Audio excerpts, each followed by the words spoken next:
Assalamualaikum warahmatullahi wabarakatuh. Alhamdulillahilladzi an'amana bi'nimatil Islam. Nahmaduhu wa nasta'inuhu wa nastaghfiruh wa na'udzu billahi minasy syururi anfusina wa min sayyiati a'malina. May yahdihillahu fala mudilla lahu wa may yudlil fala hadiya lahu.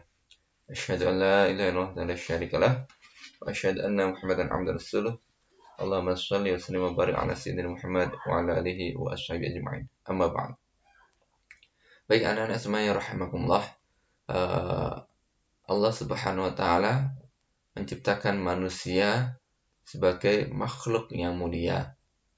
Di antara kemuliaan yang harus kemudian dijaga pada diri manusia adalah dengan senantiasa berpakaian ketakwaan dan juga kita sebagai manusia memakai pakaian sesuai dengan apa yang disyariatkan dalam Islam.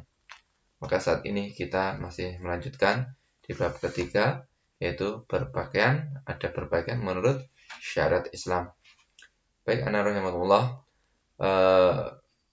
perlu kita pahami dan benar-benar kita sadari bahwasanya Islam memberikan aturan bagaimana berpakaian itu bukan dalam rangka menyulitkan, merumitkan ataupun merepotkan kita sebagai manusia, tetapi untuk menjaga kesucian manusia, untuk menjaga martabat manusia, untuk menjaga harga diri manusia.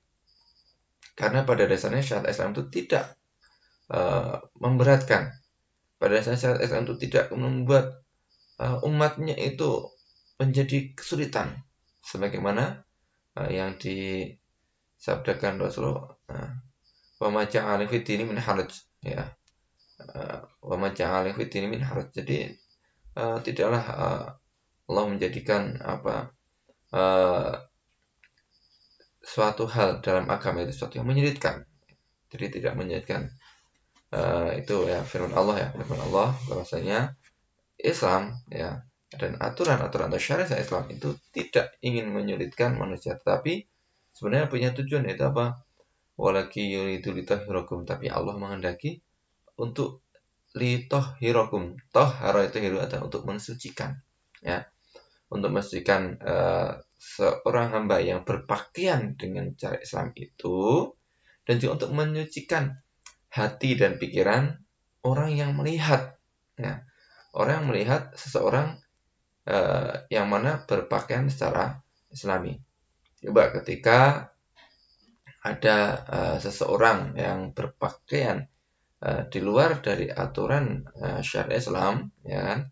Ada adab Islam, entah itu pakaian sangat minim, ataupun pakaiannya yang ketat sekali. Nah, ini bisa menjadikan hati seseorang melihatnya, pikiran seseorang melihatnya itu kemudian ternodai ataupun mengganggu di situ, ya. Maka berpakaian secara Islam itu bisa mensucikan diri pribadi yang memakai pakaian tersebut, wujud dari ketaatan pada Allah SWT, ketaatan pada Rasulnya, tapi juga mensucikan hati orang yang melihatnya. Baik anak-anak rahimakumullah, maka itu benar-benar harus kita sadari. Kalau tidak kita pahami, tidak kita sadari, maka kita berpakaian secara adab Islam itu seakan-akan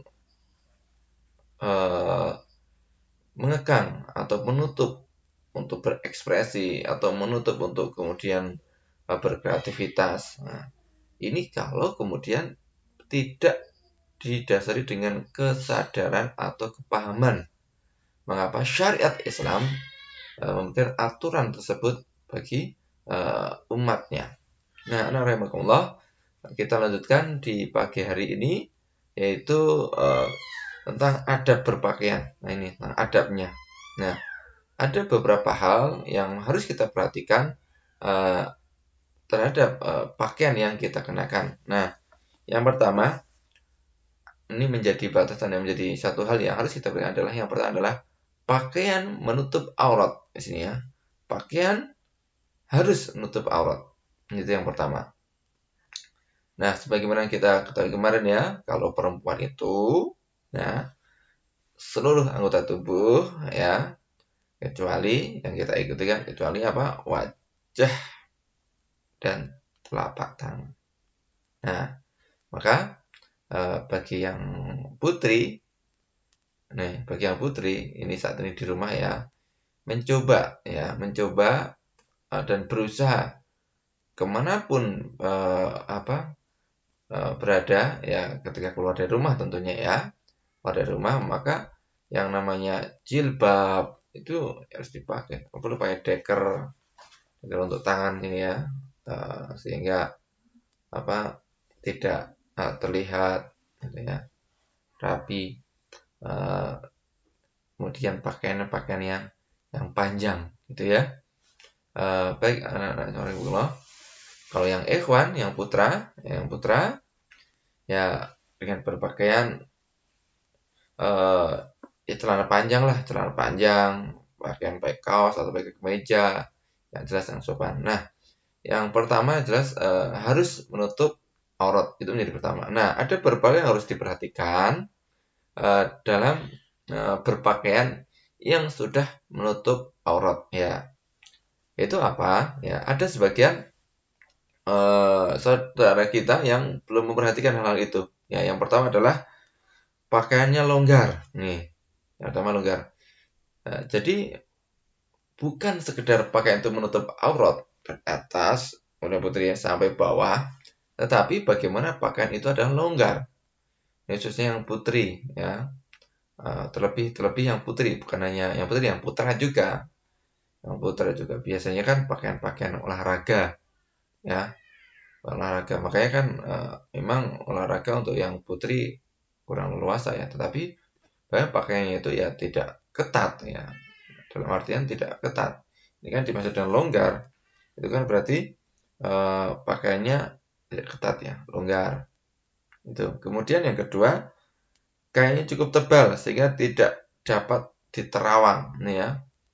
Pakaian yang tebal, jangan sampai pakaian tipis ya.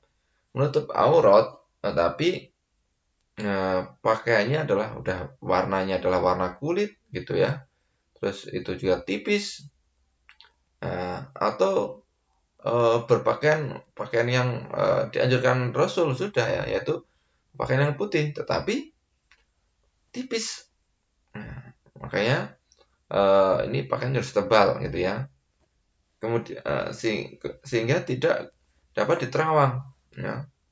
Ini kan harus diperhatikan. Kemudian yang selanjutnya itu bukan sekedar pakaian itu harus menutup aurat saja, tetapi juga hanya adalah menutupi bentuk dan lekukan tubuh. Ini kan, makanya tadi kan tidak pakaian harus longgar agar apa? Tidak tertampak ya, tidak tampak lekukan tubuh ya. Jadi bentuk tubuh itu tertutupi. Ya.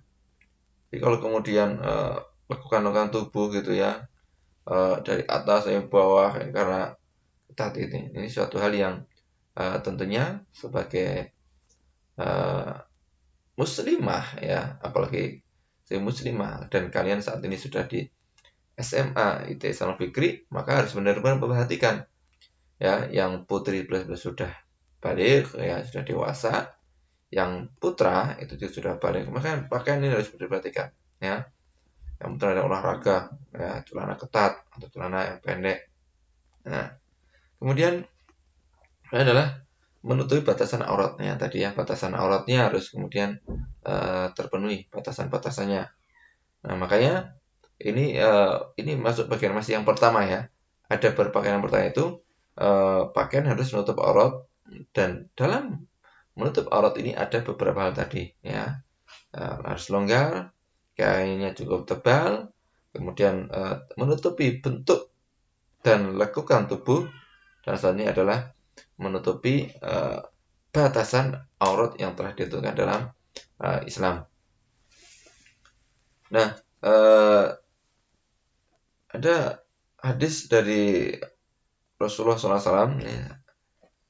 Dari Abu Hurairah radhiyallahu anhu berkata, Rasulullah SAW bersabda ya, ada dua golongan penduduk neraka yang kedua ini belum pernah aku lihat. Nih, ada dua golongan penduduk neraka yang keduanya belum pernah aku lihat, kata Rasul ya. Yang pertama adalah kaum yang memiliki cambuk seperti ekor sapi yang dipergunakannya untuk memukul orang. Yang kedua, ya, wanita-wanita yang berpakaian tetapi telanjang, ya, yang berpakaian tetapi telanjang, berjalan dengan lenggak-lenggok, ya, mudah dirayu dan suka merayu, ini kan. Ya kan, kalau udah berpakaian gitu kan memang tipe-tipe model orang yang mudah dirayu dan juga suka dirayu, ya. Suka merayu. Rambut mereka disasak atau disanggul bagikan pun unta. Wanita-wanita tersebut tidak akan masuk surga, bahkan tidak akan mencium bau surga. Padahal surga itu dapat tercium dari jarak sekian dan sekian. Nah, jadi dari jarak sangat jauh itu bau surga bisa tercium. Tetapi bagi dua golongan tersebut, yaitu wanita-wanita yang seperti itu ya, tidak mampu mencium surga, apalagi sampai masuk surga.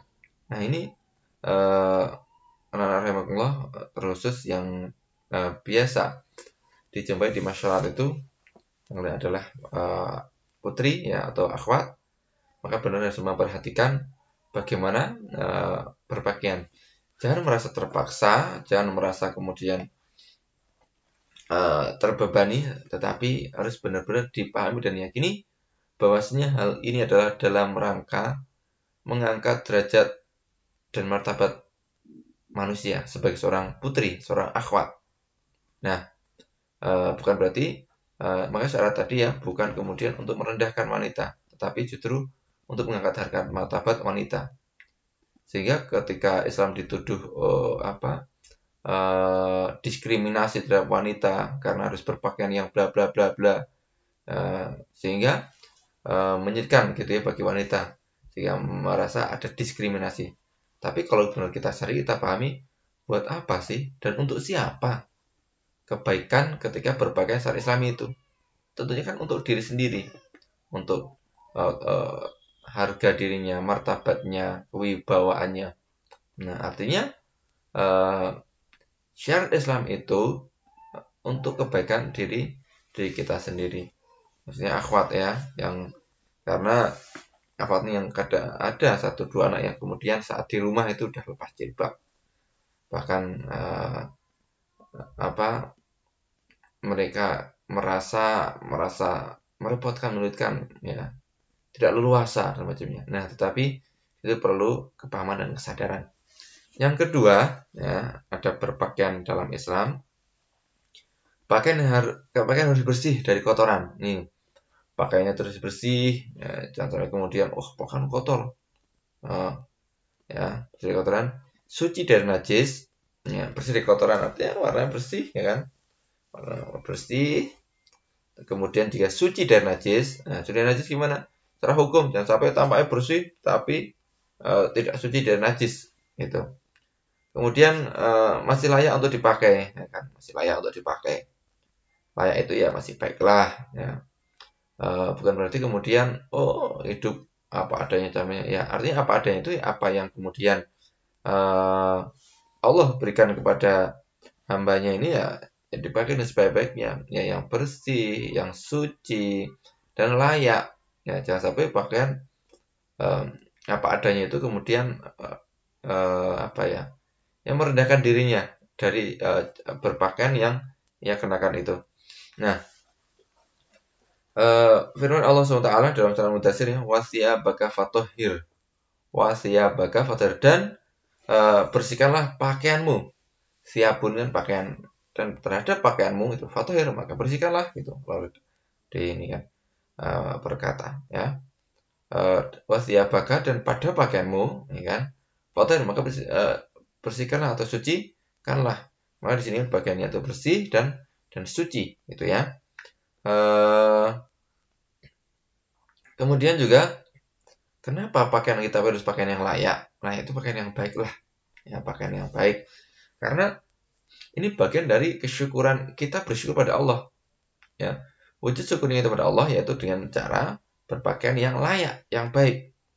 Nah, jadi bukan untuk kesombongan enggak ya, tetapi untuk kesyukuran, ya, untuk syukur pada Allah. Ini sebagaimana yang disabdakan Rasulullah ya, yang diriwayatkan oleh Imam Al-Baihaqi ini. Wa an Imran ibn Husain radhiyallahu anhuma anna Rasulullah sallallahu alaihi wasallam qala. Ini bahwa Imran ya, Ibnu Husain ya, bukan Husain tapi Husain. Bahwa Rasulullah SAW bersabda, "Innallaha idza an'ama 'ala 'abdin ni'matan ya." Sungguhnya Allah itu senang ya, jika memberikan suatu nikmat ya. Ahabba ayyara athara ni'mati alaihi ya. Allah senang gitu ya jika memberikan suatu nikmat kepada hambanya, dia melihat bekas nikmatnya itu padanya. Jadi melihat bekas nikmat itu padanya, yaitu bekas itu ya pakaian dari kenikmatan Allah berikan ini, pakaian yang baik, yang layak. Dan compang-camping kemudian pakaian yang enggak layak gitu, jangan sampai. Kalau keadaan tertentu yang kemudian hanya bisa begitu ya begitu. Tetapi kalau memang bisa pakaian yang layak, yang baik ya pakaianlah yang layak, yang baik dan layak gitu ya. Bukan sekali lagi bukan pada kesombongan di situ, tetapi Allah menyukai seorang hamba yang kemudian melihat bahwasanya bekas dari apa yang Allah berikan dari kenikmatan itu ada pada diri orang tersebut. Nah, gitu ya. Jadi suci yang kedua ini adalah bagaimana pakaian adalah suci dari najis, bersih dari kotoran dan layak. Nah, layak untuk dipakai. Kemudian yang selanjutnya adalah model pakaian laki-laki tidak boleh menyerupai model perempuan. Ya. Begitu pula sebaliknya, ya. Jadi model pakaian laki-laki tidak boleh menyerupai model pakaian perempuan. Tapi juga model pakaian perempuan tidak boleh menyerupai model pakaian laki-laki. Nah, ini ya. Jadi memang ya perempuan bedalah dengan laki-laki. Nah, bisa jadi ada pertanyaan, itu pakaian laki-laki di Arab kayak perempuan gitu ya. Ya karena memang pakaian laki-laki di Arab ya gamis kayak gitu, ya gamis. Namun kalau gamis iya, tapi memang ada perbedaannya. Kalau perempuan pakai tambah dengan jilbab, ya pakainya besar gitu, kemudian pakai jilbab, jadi tetap beda gitu ya. Karena kalau di Arab itu pakai sarung suatu hal yang yang tidak biasa, ya. Kecuali di daerah-daerah yang mana di sana terdapat banyak orang Asia Tenggara sini ya. Artinya ada orang Indonesia, ada orang Malaysia, ada orang Thailand, itu biasa mereka pakai sarung. Tetapi daerah-daerah yang minim ya di Timur Tengah, minim orang-orang Asia Tenggara ya pakai sarung itu malah satu yang aneh, bahkan dianggap lucu bagi mereka ya. Pernah ada teman gitu ya, dulu saat masih berada di Kairo, dengan PD-nya memakai sarung itu muter-muter ke pasar. Nah, di pasar dikomentari oleh orang Mesir ya. Ditanya, ini pakaian perempuan kenapa engkau pakai? Maksudnya gitulah. Jadi memang ada perbedaan ya, kultur, perbedaan budaya. Nah, tapi di situ bagaimana kemudian pakaian laki-laki ya laki-laki lah. Jangan sampai model pakaian laki-laki seperti perempuan atau kebalikannya. Di sini ada tasyabuh ya, sebagaimana yang disabdakan Rasulullah ya dari Ibnu Abbas nih. Ani Ibnu Abbas radhiyallahu anhu qala anna Nabiy sallallahu alaihi wasallam, ini dari Ibnu Abbas radhiyallahu anhu berkata, sesungguhnya Nabi Muhammad sallallahu alaihi wasallam bersabda, la'anal mutasyabbihin minar rijali bin nisa ya. Sesungguhnya Nabi Muhammad sallallahu alaihi wasallam melaknat laki-laki yang menyerupai perempuan ya. Ya. Wala anal mutasyabihati minan nisa'i birijal, dan juga melaknat dari perempuan yang menyerupai pakaian laki-laki. Menyerupai laki-laki ini turunan laki-laki. Ini juga dilaknat oleh Rasulullah SAW. Di kita sebagai umat Nabi Muhammad berharap untuk mendapatkan syafaatnya, ya, digolongkan sebagai umatnya, ya kan? kita berharap sebagai hamba atau umat Rasul yang disebut dalam ucapan beliau saat di akhir, ummati ummati ummati ummati ummati tersebut, kita termasuk di dalamnya, ya. Tetapi kalau dilaknat oleh Rasul, maka Allah tidak peduli pada orang tersebut. Maka kita jangan sampai tergolong orang yang tidak dipedulikan oleh Nabi Muhammad SAW. Nah, kemudian yang selanjutnya adalah pakaian untuk laki-laki tidak terbuat dari jenis kain sutra. Ini ya, untuk laki-laki. Pakaian laki-laki tidak terbuat dari jenis kain sutra. Di sini ya, An Hudzaifah qala ini sami itu Rasulullah SAW yakul. Di sini dari Hudzaifah, sunni atau telah mendengar Rasulullah SAW bersabda, la tasbil harira wala dibaja, ya, wala tasrabu fi aniyati dhahab wal fiddah, wala ta'kulu fi sihafiya fa innaha lahum fid dunya. Rawahu Muslim. Artinya di sini ya, dari Abu Hudzaifah, aku mendengar Rasulullah SAW bersabda, jangan kalian memakai pakaian yang terbuat dari sutra kembang atau sutra tebal, dan jangan pula minum serta makan dengan menggunakan bejana atau piring yang terbuat dari emas dan perak. Karena sesungguhnya barang-barang itu untuk mereka atau orang-orang kafir di dunia. Nah ini ya, berpakaiannya nggak boleh sutra, ya sutra kembang atau sutra tebal. Nah, kemudian yang selanjutnya, yang kelima adalah pakaian yang digunakan tidak untuk menebar kesombongan. Nih, maka pakaian tadi, walaupun pakaian tadi memang yang bagus, yang layak, ya, itu bukan untuk menebar kesombongan. Tapi kalau pakaian itu digunakan untuk menebar kesombongan, maka kita masuk dalam sesuatu yang dilarang dalam syariat Islam. Nah, di sini Rasulullah SAW bersabda, ya, Amni Umar anna Rasulullah SAW qol. Ini bahasa Ibnu Umar, dari Ibnu Umar bahwasanya Rasulullah SAW bersabda, la yanzurullahu man jarasa khuyala'a, ya. La yanzurullahu man jarasa khuyala'a. Allah tidak akan melihat, ya, orang-orang yang memanjangkan pakaiannya karena sombong, ya. Di berpakaiannya panjang tapi sombong, gitu ya. Dengan ada khuyala, kesombongan. Panjang menutup aurat itu panjang yang kesombongan. Makanya dalam berpakaian jangan sampai kemudian membuat diri kita sombong, yang membuat kita sombong. Ya, bercelana, berpakaian apa aja itu jangan sampai dipanjangkan sampai kemudian membuat diri kita sombong. Nah ini mengapa ya kita harus berpakaian diiringi dengan hati yang tawadhu, ya, bukan sombong. Kalau sombong Allah tidak akan melihat kita.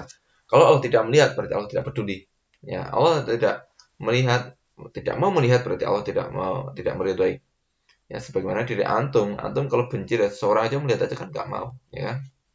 Ya, tetapi kalau antum cinta, antum suka, antum senang, maka antum suka untuk melihatnya, ya. Maka disitulah yang saya kemudian Allah enggan, tidak mau melihat diri kita karena kesombongan yang kita kenakan. Baik, anak rahimakumullah. Dan yang selanjutnya adalah yang keenam, ya tadi kelima, disunahkan mendahulukan bagian kanan. Nih, saat berpakaian itu disunahkan untuk mendahulukan bagian yang kanan. Ya, saat berpakaian dengan kanan, tangan kanan dulu, kaki kanan dulu, bahkan saat menyisir itu kanan dulu, benar-benar kiri, gitu ya. Di apapun saat berpakaian itu supaya didahulukan bagian yang kanan. Ini adab-adabnya. Nah, apa aja ya? Kalau yang perempuan mungkin memakai anting, yang kanan dulu, kemudian bagian kiri saat memakai. Jadi apapun taqdimul yumna ala yusra, mendahulukan yang kanan dan kiri. Kemudian yang ketujuh adalah pakaian berwarna putih lebih baik dari untuk dipakai dibandingkan warna lain. Ya, pakaian warna putih itu lebih baik. Ya, maksudnya lebih dianjurkan adalah pakaian yang warna putih. Sabda Rasulullah SAW. Ya, di sini. Ani bin Abbasin qala Rasulullah SAW, khairu thiyabikum al-bayadha. Di sini ya. Sebaik-baik pakaian kalian adalah yang berwarna putih. Al-bayadha falbisuha. Maka pakailah pakaian itu, ya. Wakafanu fiha mautakum, ya. Dan kafalah mayat kalian dengannya. Jika Dan kafan itu juga warna putih ya. Nah, kemudian yang terakhir adalah Islam melarang umatnya berpakaian terlalu tipis atau ketat. Ini ya. Ini Islam melarang umatnya berpakaian terlalu tipis atau ketat. Ini yang terakhir. Nah, maka bagaimana kemudian pakaian yang kita kenal adalah pakaian yang ya tidak terlalu tipis, yang biasa lah. Nah, dan tidak terlalu ketat. Ini menjadi sesuatu yang dilarang dalam Islam. Dan Bismillahirrahmanirrahim. Ini berkaitan adab-adab dalam berpakaian. Tapi sekali lagi kita harus paham dan harus menyadari ya, berpakaian secara Islam itu untuk menjaga diri kita ya, untuk menjaga diri kita dari kesucian hati dan juga menjaga saudara kita orang muslim atau muslim yang lain dari agar tetap suci hati mereka. Nah, maka disitulah kita harus menyadari, kecuali memang mohon maaf ya, punya niat-niat yang buruk, punya terbersit dalam hati sesuatu yang tidak baik, ya bisa jadi malah sengaja memamerkan anggota tubuhnya. Ya, untuk apa memamerkan tubuhnya? Bukan untuk meraih orang lain ya kan. Maka disitulah bagaimana menjadi wanita yang baik dan juga menjadi anak-anak, menjadi putra-putra yang baik, ikhwan yang baik. Ini suatu harus kita bangun, kita jaga. Mulai dari apa? Salah satunya adalah mulai dari adab berpakaian. Itu yang kami sampaikan di hari ini pada bab ketiga. Kita santai, kita kita pahami ya, belajar serius tapi santai, tapi ini beraplikatif, ini sifatnya amali, sesuatu yang perlu diamalkan, dipraktekkan ya. Jangan sampai kemudian kita hanya tahu tapi tidak dikerjakan. Sekian dari saya, selamat belajar, semoga antum terus senang membaca, senang belajar, semoga ilmu yang kalian peroleh ilmu yang bermanfaat fid dini wa dunya wal akhirah. Sekian, wassalamualaikum warahmatullahi wabarakatuh.